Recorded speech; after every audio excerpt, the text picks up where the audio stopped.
I sat by the window, gazing at the bluebonnets blooming in the garden, reflecting on my 10 years with Mike. Our house in the suburbs of Austin, Texas, had a quiet and peaceful atmosphere. But lately, even this tranquil space felt somewhat suffocating. Looking back, my meeting with Mike seemed like fate. It all started when my friend Jessica introduced us just before graduation from the University of Texas at Austin, saying, "You two will definitely get along." Initially, I met him with a casual attitude, but I was immediately captivated by Mike's gentle smile and intellectual way of speaking. "Sarah, will you go out with me?" Mike proposed the day after our graduation ceremony. I still vividly remember the words he spoke with a nervous expression, backlit by the sunset on the Capitol View lawn. At the time, Mike had just started working as an engineer at Dell Technologies. He was well regarded as a promising young employee. My parents also approved of Mike, with his stable profession. My father, in particular, gave his stamp of approval, saying, "He's a fine young man who values traditional Texan values." After 2 years of dating, we held our wedding ceremony at Villa Antica, a popular wedding venue in Austin. The happiness I felt that day still lingers deep in my heart.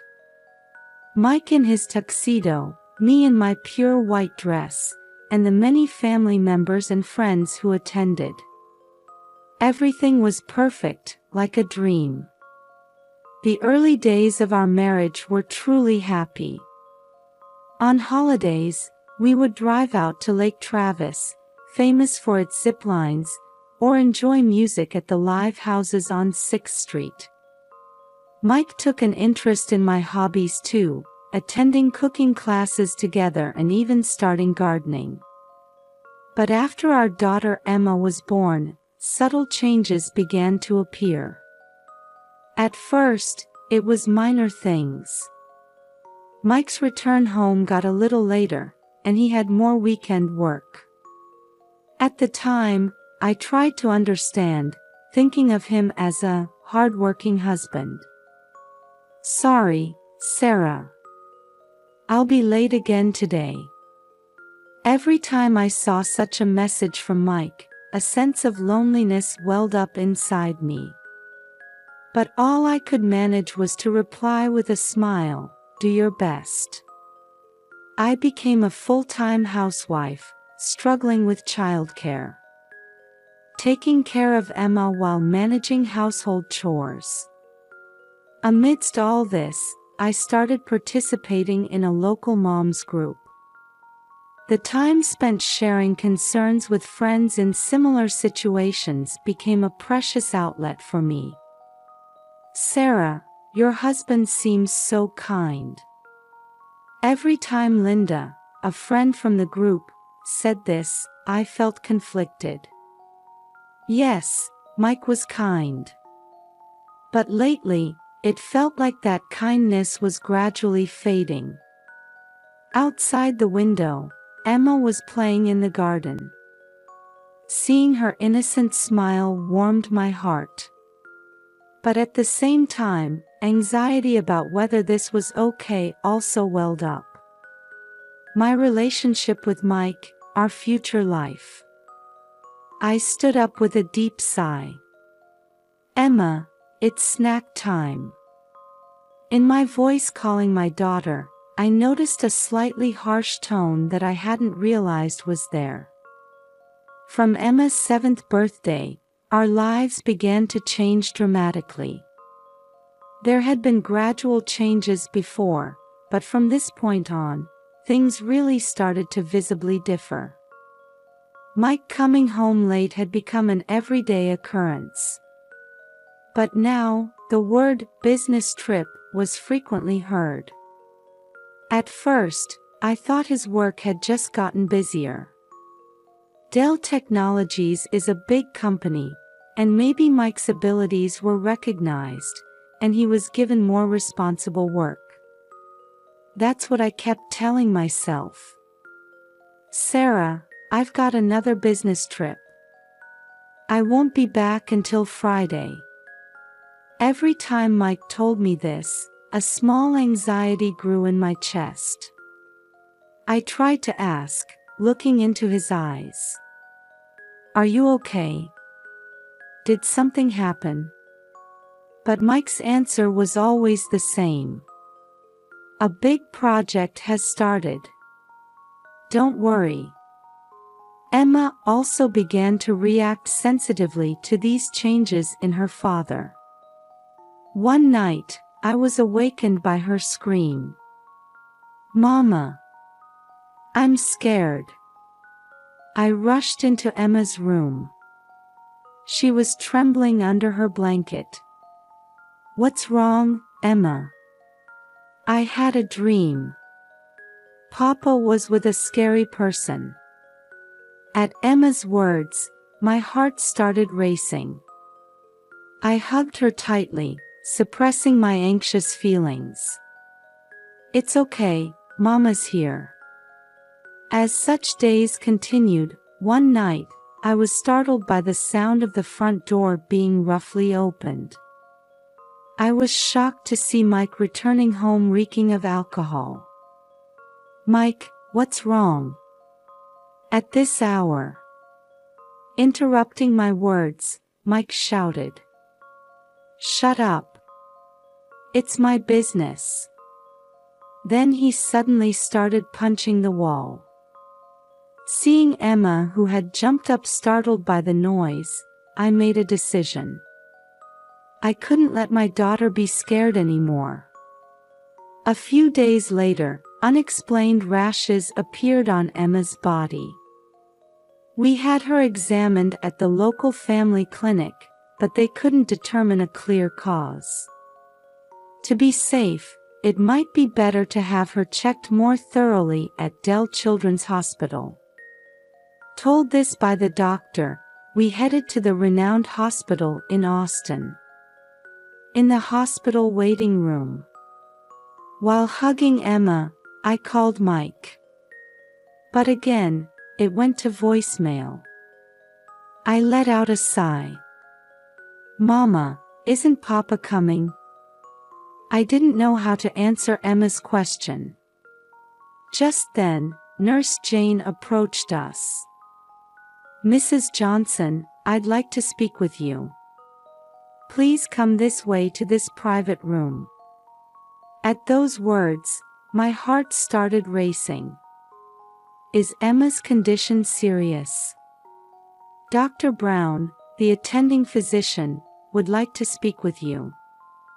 Entering the private room, a male doctor in his 50s was waiting with a serious expression. Mrs. Johnson, I have a question. Have there been any changes in your home recently? At that question, I was at a loss for words. Well, nothing in particular. Dr. Brown continued with an even more serious expression. Actually, Emma's symptoms might be caused by severe stress. This is my suggestion, but please consider divorce immediately. At those words, I was stunned. Huh? Divorce? What do you mean? In a private interview with Emma, I heard some concerning things. It seems your husband's behavior is causing Emma significant stress. At that moment, all the anxieties and doubts I had been feeling came rushing in. Mike's changes, Emma's nightmares, and now this doctor's words. It all started to connect. Tears began to flow from my eyes without me realizing it. Dr. Brown's words continued to echo in my ears. The word divorce sank into my chest like heavy lead. However, thinking of my daughter Emma, I couldn't turn a blind eye to this reality. I took a deep breath, trying to regain my composure. "Doctor," I asked, suppressing my trembling voice. "Can you tell me specifically what Emma said?" Dr. Brown looked at me with gentle yet stern eyes and slowly began to speak. "Emma says she witnessed her father bringing an unknown woman into the house." At those words, I felt as if my heart had stopped for a moment. Mike, my husband. The unbelievable reality was slowly taking shape. Dr. Brown continued. "She also mentioned hearing violent language and behavior towards you. These events are causing Emma significant psychological stress." I was at a loss for words. Mike's infidelity and violence towards me. To think that our daughter had witnessed these things. Without realizing it, tears were flowing uncontrollably down my cheeks. "Mrs. Johnson," Dr. Brown's voice seemed to come from far away. "Emma's rash is likely psychosomatic urticaria. If this environment continues, it could develop into more serious physical and mental issues." At those words, I came back to my senses. Emma. Yes, I had to think of my daughter first. I took a deep breath, trying to calm myself. "I understand," I said, putting strength into my voice. "For Emma's sake, I'll seriously consider what to do next. Thank you." Leaving the examination room, Emma was looking at me anxiously in the waiting room. I put on a smile and approached my daughter. "Emma, let's go home." After leaving the hospital, we stopped by a nearby Zatsa coffee. I ordered a hot chocolate for Emma and coffee for myself. While Emma was playing in the kids' corner inside the store, I tried to organize my thoughts. Gazing at the people passing by outside the window, the events of the past few years flashed through my mind like a film reel. The happy days, and the recent painful times. My hand holding the coffee cup trembled slightly. "Mama, it was delicious," Emma's voice brought me back to reality. "I'm glad you enjoyed it," I smiled, but inside, my heart was in turmoil. On the way home, holding Emma's small hand tightly, I had made up my mind. What should I do now? What could I do to protect Emma? The answer was clear, but I needed a little more time to make that decision. Arriving home, I sat on the living room sofa and had Emma sit on my lap. "Emma, Mama loves you very much. No matter what happens, Mama will protect you, okay?" Emma nodded silently and hugged me tightly. That night, after putting Emma to bed, I sat in the dark kitchen for a long time. The moonlight shining through the window illuminated my wedding ring placed on the table. Staring at that light, I was summoning courage for tomorrow. Several days passed since my decision at Zatsa Coffee. Every night, after Emma had fallen asleep, I sat in front of the living room computer, researching Texas divorce laws. The pale light from the screen cut through the quiet darkness of the night. While struggling with complex legal terms, I kept pushing forward, thinking of Emma's smile. Best interests of the child, property division, child support. Occasionally, I felt dizzy from the unfamiliar string of words. One day, when I consulted with Linda, a friend from the Moms Group, at a coffee shop, she introduced me to a trustworthy private investigator. Watching the latte foam slowly disappear, Linda quietly said, "Sarah, If you have evidence, you can protect your and Emma's future. But are you sure this is what you want?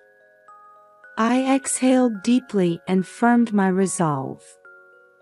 Yes, for Emma's sake too, I need to clarify things.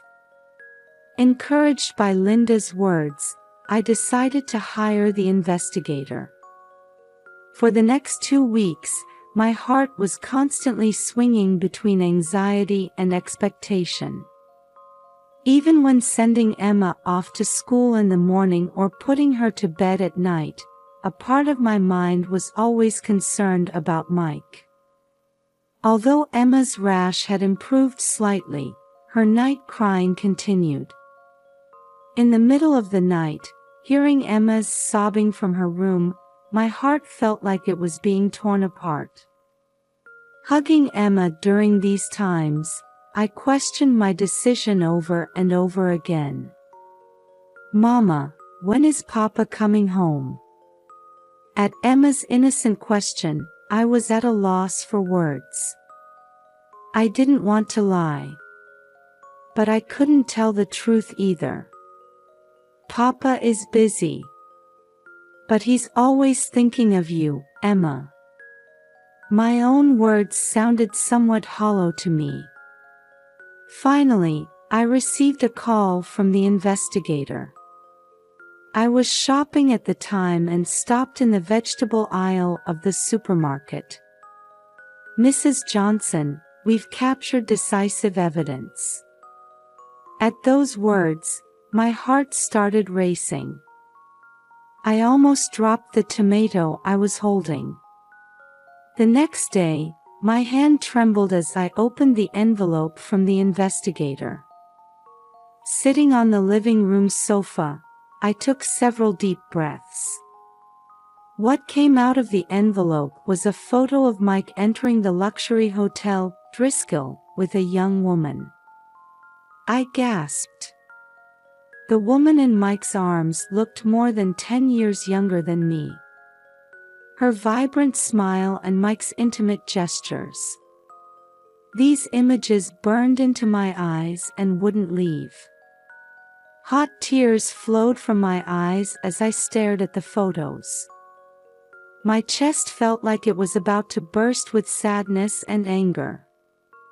My wedding ring suddenly felt heavy on the ring finger of my left hand.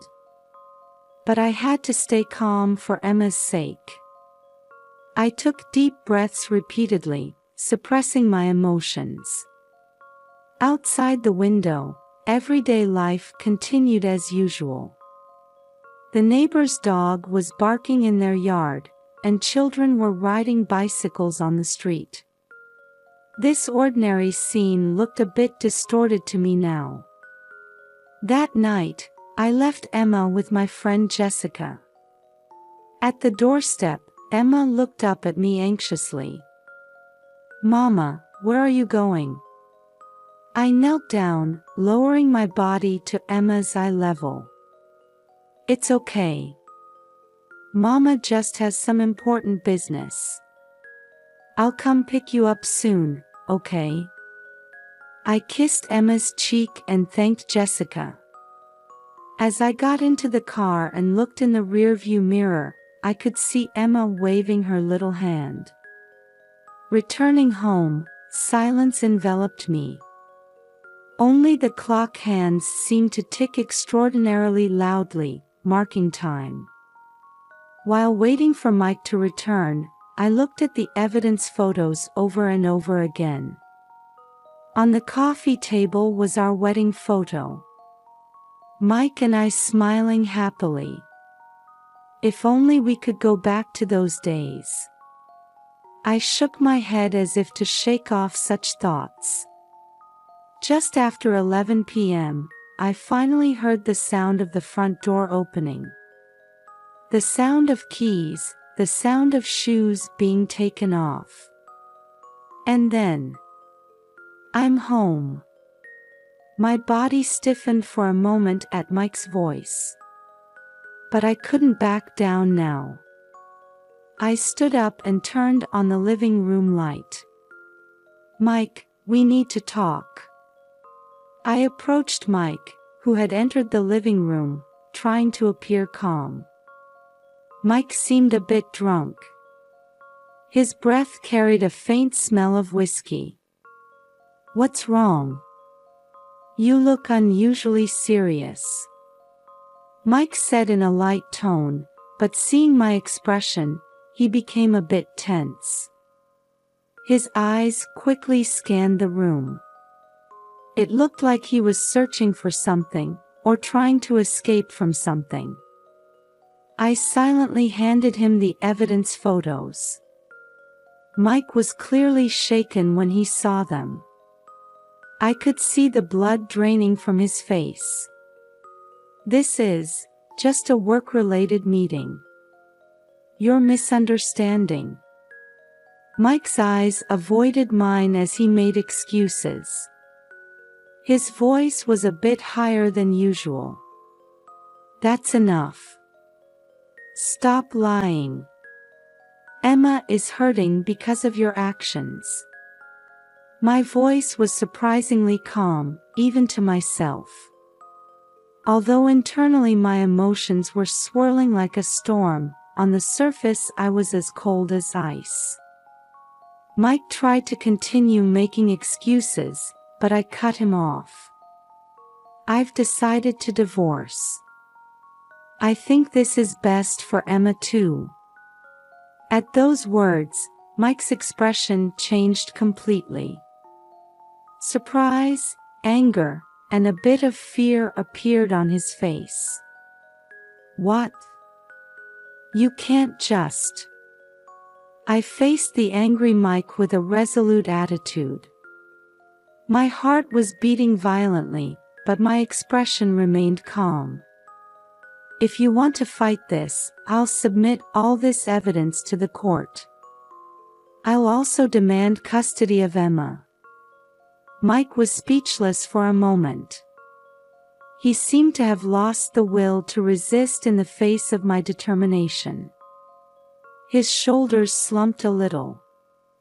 Silence dominated the room. In that quiet, I could hear my own heartbeat. The sound of the clock's second hand seemed unusually loud. Outside the window, the night wind was rustling the trees. That sound seemed as unstable as our current relationship. Mike collapsed onto the sofa. His eyes showed colors of resignation and regret. I quietly removed my wedding ring and placed it on the coffee table. That small metallic sound seemed to announce the end of our 10-year marriage. "Emma is at Jessica's house tonight. I'll go pick her up tomorrow." My voice was surprisingly steady. Mike nodded silently. Before leaving the living room, I turned back. The person who was once dear to me now looked like a stranger. It was as if 10 years had vanished in an instant. "Goodbye, Mike." With those words, I took my first step towards a new life. A few days after the confrontation with Mike, I was sitting in a lawyer's office. From the window, I could see the Austin cityscape. A flock of small birds flew between the skyscrapers. Watching the birds fly freely, I took a deep breath. "Mrs. Johnson, this is the divorce petition." The lawyer's words brought me back to reality. As I looked through the documents, the past 10 years flashed through my mind like a film reel. The happy days, and the recent painful times. My hand holding the pen trembled slightly. The following week, I started looking for an apartment with Emma. In the suburbs of Austin, in a quiet residential area. When we found an apartment near a small park, Emma's eyes lit up. "Mama, I can play with friends here." At those words, my determination solidified. On moving day, Mike suddenly appeared. His eyes were red, and he looked tired. "Sarah, I'm truly sorry. Seeing Mike stumble over his words, complex emotions welled up inside me. Anger, sadness, and a bit of sympathy. "Mike, it's too late. But please remain a father to Emma." At my words, he nodded silently. A new life began. For the first few weeks, Emma's night crying continued. Will Papa never come back? Such questions often pained my heart. But hugging Emma gave me the courage to face forward. It was a month after moving that I learned about the local DV support group, Safe Place. Encouraged by my friend Linda to participate, I found women there who had similar experiences. Listening to their stories, I realized I wasn't alone. "Sarah, you're strong. You stood up for Emma's sake." At the words of Carol, the group leader, I couldn't stop my tears. Emotions I had been bottling up for years suddenly poured out. Emma's symptoms also gradually improved. With the support of Jennifer, the psychotherapist, mother and daughter spent days healing their wounds. Every time Emma's smile returned, I became more certain that I had made the right choice. The divorce was finalized 6 months after our separation. When I faced Mike in court, he looked haggard. "Sarah, I'm truly sorry. I did something unforgivable." While harboring complex feelings towards Mike's words, I responded calmly. "Mike, we can't change the past. But from now on, please be a good father to Emma." The judge granted me custody of Emma and ordered Mike to pay appropriate child support. Furthermore, Mike's infidelity was recognized, and he was ordered to pay me compensation. What was unexpected was that Mike's affair partner was also ordered to pay compensation. "Now you can start a new life," the lawyer said. I let out a sigh of relief at those words. A year passed, and I started a part-time job. Working at a local bookstore, I created a life rhythm that allowed me to participate in Emma's school events. Emma also adapted to the new environment, made friends, and regained her cheerfulness. One day, during volunteer work at Safe Place, a newly participating woman was tearfully recounting her experiences. Watching her, I realized that my experience could be a source of strength for others. In the group session, I stood up. "We have all overcome difficulties. That experience becomes the power to help others." I was scared at first too. But I was able to stand up for Emma's sake, and for my own sake. You all have that strength too. At my words, the room fell silent. Then, one by one, people started nodding. At that moment, I felt like I had found my new mission. On the way home, holding hands with Emma, I looked up at the sky. It seemed bluer and wider than before. "Mama, let's go get ice cream." I responded with a smile to Emma's innocent grin. "Sure, let's go." The door to a new life was opening wide before us. On a crisp spring day, sunlight poured down on Austin's Zilker Park.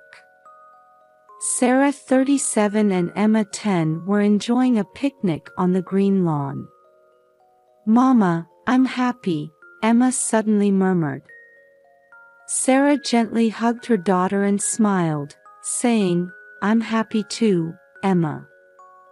2 years had passed, and Sarah had officially started working at New Hope, an NPO supporting DV victims. Emma had grown into a healthy and active fifth grader, regaining her bright smile. Mike was watching the two from a distance. He had stopped by the park by chance after attending Emma's sports day. After the divorce, he had gone through rehabilitation for alcohol addiction and was now engaged in community volunteer work. Seeing his ex-wife and daughter laughing happily, Mike felt regret but also relief. He quietly approached them and said, "Sarah, Emma, hello." Surprised, the two turned to face Mike, who offered them a gentle smile. "I'm really glad to see you both so happy." Sarah noticed the change in Mike and nodded slightly. Emma, though a bit confused, honestly conveyed her feelings. "Papa, I'm happy with Mama." Mike gently patted his daughter's head and murmured, "I see. That's good." The three spent a peaceful time together, despite the awkward atmosphere. As they parted, Mike vowed, "I'll keep working hard to be a good father to Emma." Sarah and Emma started walking hand in hand through the twilight park. Watching their retreating figures, a small tear glistened in Mike's eye. A new form of family bond was slowly but surely being woven.